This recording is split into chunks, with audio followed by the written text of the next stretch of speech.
Welcome to our web exclusive. I'm Mike Montecalvo, along with Eyewitness News analyst Lieutenant General Reginald Centracchio. A number of topics to talk about, General. Obviously, Veterans Day is next Tuesday. House Speaker John Boehner on Thursday addressed the media, and he talked about the Republican-controlled Congress right now.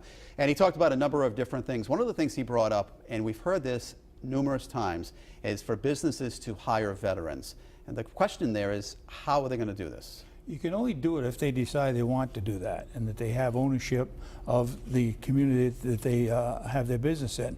And I think there are a lot of companies that give some kind of a precedence to veterans. But I think the whole push on this is companies understand when you hire a veteran, you're hiring a drug-free, crime-free, no felony charges, and all those things which make them better employees. So that gives them an edge.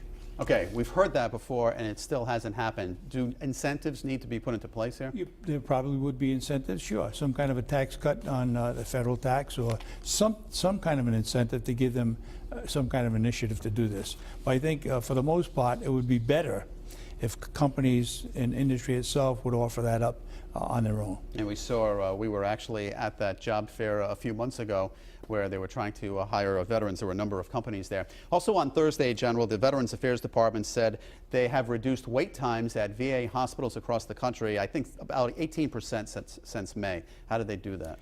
What they did was to look at outside physicians outside the VA system by giving the capability to go outside the system to a private physician, as long as that private physician was participating in the program. And for Providence, that means an awful lot because the expanded area for Providence reaches into Massachusetts. So I think it's somewhere around 40 miles from the facility, and that would help an awful lot. It would certainly decrease the backlog on primary care.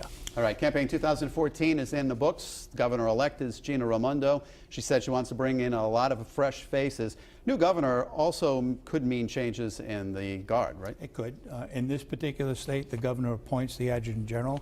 It could mean change. However, I've seen, at least in my tenure, and obviously knowledge across the nation, usually governors don't replace adjutants general or state police superintendents in the very first segment of their office, because it's been shown that in the first 6 months of any administration, you will be faced with some significant event, either a snowstorm, a blizzard, or something else. And to change the two main agencies for public safety would be a mistake. That's kind of on the, kind of applying for the job, so to speak. If there's a snowstorm and everything runs smoothly, you're usually not going to make a different appointment. You would hope not. Yeah, and I think many decisions are not political as it relates to either the state police superintendent or the adjutant general of the state, because they need to obviously know exactly what they're doing. You have troops in harm's way, and you have state troopers on the road in harm's way every single day. Those are two areas that they really look at very carefully. All right, let's talk about Veterans Day. Obviously, it's on Tuesday, but ceremonies start on Saturday here in the Ocean State. They do. We have ceremonies across the entire state. Specifically Saturday, we have water fire in Providence Saturday night, which is a salute to veterans. And there are other activities across the entire state before Tuesday. Many because the commitment on Tuesday is really puts quite a demand on all the towns and cities, so they do it sporadically over the entire weekend. And that starts with the water fire this coming weekend. Talk about the significance of Tuesday.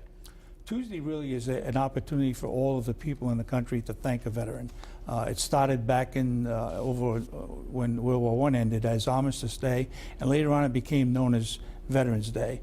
And this is the intent, to have an opportunity for everyone to certainly thank the soldiers and anybody that served in any military for maintaining our freedom. We have less than a minute to go. So much has changed. We saw veterans come back from the Vietnam War and those coming back from Iraq and Afghanistan. Different reception. Absolutely. You're hitting a very good point. In Vietnam, there were no parades, there were no welcoming home. In fact, you were looked upon as being the cause for the war.